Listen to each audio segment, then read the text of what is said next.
The photograph lay on the kitchen table. No one spoke. Daniel stared at the little girl's face. His hands trembled slightly. It can't be her. Evelyn looked closer. The child in the photograph couldn't have been older than 8. Dark hair, a blue dress, one hand pressed against the upstairs window. She wasn't smiling. She wasn't frightened. She was simply watching. "Who is she?" Evelyn asked. Daniel swallowed. Her name was Lily Harper, the daughter of the family that disappeared. Silence filled the room. "But that's impossible. She vanished 15 years ago." Outside, rain began to fall. Tiny drops tapped against the windows. Across Asteria Lane, house number 9 stood motionless beneath the gray sky. Every curtain was closed. Every light was off. It looked abandoned exactly as it always had. Yet neither Daniel nor Evelyn could stop looking toward it. Someone had taken that photograph. Someone had been inside the house recently. The following morning, Daniel drove across town to the county archives. The building smelled of old paper and polished wood. Rows of dusty cabinets stretched across the room. Behind the reception desk sat an elderly clerk wearing thick glasses. "I'm looking for police records." She smiled politely. "Case number?" "I don't have one. It's about the Harper family." Her smile disappeared. "I'm sorry. Those files aren't available." "Why?" "They were transferred." "Transferred where?" She hesitated. "I don't know." Daniel frowned. "Every file goes somewhere." The woman lowered her voice. "Not these." At the same time, Evelyn decided to visit the only person who had lived on Asteria Lane longer than anyone else, Mrs. Eleanor Brooks, 82 years old, widowed, kind, and known for remembering everything. Her cottage sat at the end of the street. Climbing roses covered the white fence. She welcomed Evelyn inside with warm tea. "I've been expecting you." Evelyn looked surprised. "You have?" Mrs. Brooks nodded. "I wondered how long it would take before someone asked about number 9. Evelyn leaned forward. "Did you know the Harper family?" The old woman smiled sadly. "I watched Lily grow up." "What was she like?" Mrs. Brooks looked toward the window. "She loved drawing birds. She believed every bird carried a message." Evelyn smiled faintly. "She sounds sweet." She was. The smile disappeared from the old woman's face. "Until the last month." "What changed?" Mrs. Brooks took a deep breath. Lily stopped playing outside. She stopped talking to the other children. Every afternoon, she sat upstairs in the same window, watching the street. Evelyn felt a chill. "Did she say why?" The old woman nodded slowly. "One day, I asked her who she was waiting for." "And?" Mrs. Brooks hesitated. "Lily looked at me and whispered, 'The man who doesn't have a face.'" Evelyn remained silent. "What did she mean?" "I thought it was childish imagination," Mrs. Brooks answered. "But then, other children started saying the same thing. They said someone walked around the house every night. They never saw his face, only." his shadow. Meanwhile, Daniel left the archives frustrated. Every official record had vanished. Every newspaper article ended the same way. The Harper family voluntarily left town. He knew it wasn't true. As he reached his car, a folded piece of paper fluttered beneath the windshield wiper. No envelope, no signature, just 6 handwritten words. "Stop looking before she sees you." Daniel looked around. The parking lot was almost empty. Only one black sedan slowly pulled away from the curb. Its windows were completely tinted. He couldn't see the driver. That evening, Vivian stood on her balcony watering flowers. The rain had stopped. The neighborhood was peaceful once again. Then something caught her eye. She looked toward house number 9. The curtain moved, very slowly. Vivian narrowed her eyes. There, standing behind the glass, was the little girl. The same blue dress, the same dark hair. She wasn't waving, she wasn't moving. She was simply standing there, watching. Vivian quickly grabbed her phone. Her hands shook as she opened the camera. She pointed it toward the window, pressed the shutter, and lowered the phone. The window was empty. The girl had vanished. But when Vivian looked at the photograph she had just taken, she felt the blood drain from her face. The girl was still there, standing in the window, looking directly at the camera. Vivian couldn't stop staring at the photograph. She zoomed in. The little girl stood exactly where she had seen her. Second floor window, blue dress, hands folded in front of her. Her face was pale, almost expressionless, but there was something else, something Vivian hadn't noticed before. The girl wasn't looking at the street. She was looking directly at Vivian. A chill ran through her body. She hurried across the street. House number 9 stood silent beneath the evening sky. She knocked once, no answer. Twice, still nothing. The front porch creaked beneath her feet. The curtains never moved.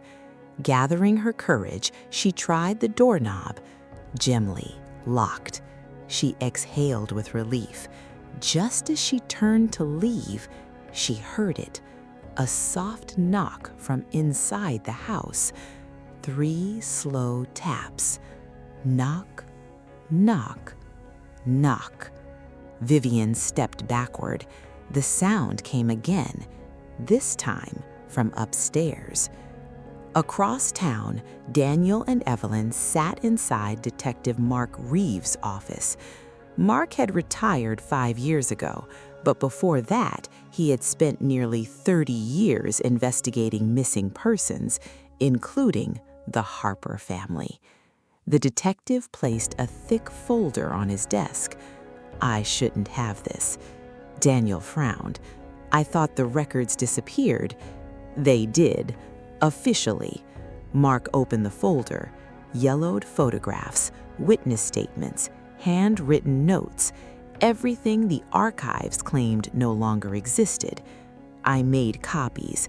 Something about the case never felt right." Mark spread several photographs across the desk.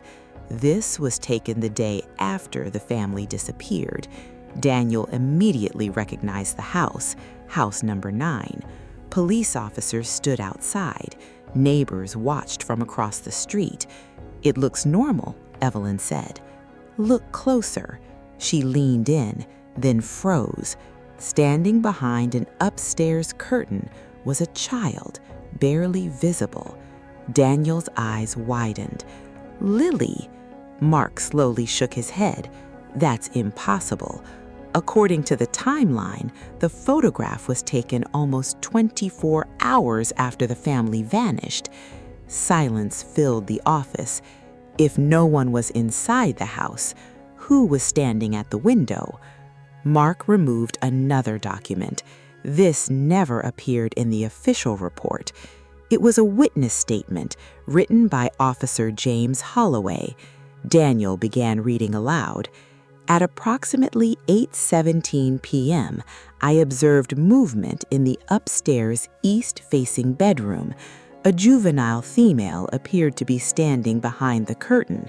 When officers entered the room less than 30 seconds later, no one was present. The statement ended abruptly. At the bottom, one sentence had been crossed out with thick black ink. Mark handed Daniel another sheet. I recovered this using ultraviolet light. Daniel read the hidden words. The child smiled before disappearing from the window. No one spoke. Meanwhile, Emily sat alone in her apartment. She had barely slept. The mysterious key still rested on her kitchen table. She couldn't bring herself to touch it. Her phone vibrated. Unknown number. Again. She answered carefully. "Hello?" At first, only silence. Then, a little girl's voice whispered, "Don't let him open the red door." Emily's heart stopped. "What? Who are you?" No answer, only quiet breathing. Then the line disconnected. Emily immediately called back. The number didn't exist. That night, rain poured across Asteria Lane. Lightning flashed above the rooftops. Vivian couldn't forget the knocking. She pulled the curtains closed, locked every door, turned on every light. Still, she felt as though someone was watching. Just before midnight, her security camera alerted her phone. Motion detected. She opened the live feed. The street was empty. Wind moved the trees. Rain covered the lens. Then, a small figure stepped into view. The little girl, standing beneath the street lamp, perfectly still. She slowly raised one hand, not waving, pointing toward Vivian's house. Vivian looked out her living room window. The street was empty. No girl, nothing. Her phone buzzed again. The security camera captured a still image. Hands trembling, she opened it. The girl was gone, but standing exactly where she had been was a tall figure dressed in a long black coat, his face hidden in shadow. On the sidewalk beside him, someone had written 4 words in white chalk. "She remembers everything." The image remained on Vivian's phone. She enlarged it again. The tall man stood perfectly still beneath the street lamp. His black coat reached almost to the ground. His face was hidden in darkness. But something else caught her attention. Behind him, across the street, the upstairs curtain of house number 9 had moved again, and the little girl was back, watching. Vivian's hands trembled as she dialed Daniel. He answered immediately. "Vivian? I just saw her." There was silence. The girl? And she wasn't alone. 20 minutes later, Daniel, Evelyn, and Detective Mark Reeves stood outside house number 9. Rain had finally stopped. The street was empty. The porch light cast a faint glow across the wet wooden steps. Mark looked at the front door. "I've waited 15 years to come back here." Daniel frowned. "You've been here before?" Mark nodded. "The night the Harpers disappeared." He reached into his pocket. Slowly, he removed an old brass key. Daniel stared. "It looks exactly like the one Emily received." "It is," Mark answered quietly. "There were 2. The lock turned with a loud click. The front door opened. A wave of cold air drifted outside. Dust covered every surface. Nothing seemed to have changed, yet the house somehow felt occupied. The four of them stepped inside. The wooden floor creaked beneath their feet. No voices, no movement, only silence. Mark pointed toward the staircase. Upstairs. The hallway looked exactly as Daniel remembered. 4 doors, faded wallpaper. The old rocking chair still stood at the end of the corridor. Only now, it was moving, slowly, back and forth. No one had touched it. Evelyn whispered, "Did you see that?" No one answered. The chair suddenly stopped. Complete silence returned. Mark opened the bedroom door. The room was almost empty, only faded wallpaper, a broken toy, and dozens of children's drawings covering one wall. Every drawing showed the same house, house number 9. Every drawing showed the same little girl, and in every picture, someone stood outside, watching the house, a tall figure drawn entirely in black, without a face. Daniel stepped closer. One drawing looked newer than the others. Its paper was still white, as if it had been placed there recently. At the bottom, a sentence had been written in careful handwriting. "He always comes back." Suddenly, a loud bang echoed downstairs. The front door slammed shut. Evelyn ran into the hallway. It wasn't the wind. Mark hurried toward the staircase. The door refused to open. Someone had locked it from the outside. Daniel pulled with all his strength. Nothing. Then, footsteps. Slow, heavy, coming from the floor below. One step, another, closer. None of them moved. The footsteps reached the staircase, then stopped. Silence. A child's voice floated through the darkness, soft, almost a whisper. "Don't let him find me." Evelyn looked around. "Lily?" No answer, only the faint sound of breathing. Then a flashlight rolled across the hallway floor. No one had dropped it. It stopped at Daniel's feet. Its beam pointed toward the wall. There, hidden behind peeling wallpaper, was a small metal door, barely visible. Mark's face turned pale. "I searched this house for 3 days. I never saw that." Daniel carefully pulled away the old wallpaper. A narrow compartment appeared inside the wall. Within it lay a worn leather journal wrapped in faded blue ribbon. The cover bore a single name, Lily Harper. Before anyone could open it, every light in the house went out. Darkness swallowed the hallway. The temperature seemed to fall instantly. Then a deep male voice echoed from somewhere below. Calm, cold, impossible to locate. "You should have left the past buried." The rocking chair began moving again, faster and faster and faster.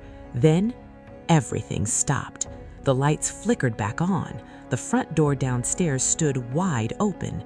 The house was empty. Only the journal remained in Daniel's hands. He looked at the first page. It contained just one sentence. "If you're reading this, he finally found me." Daniel slowly closed the journal. Outside, across Asteria Lane, someone stood watching from the shadows. The figure turned, walked away, and disappeared into the night.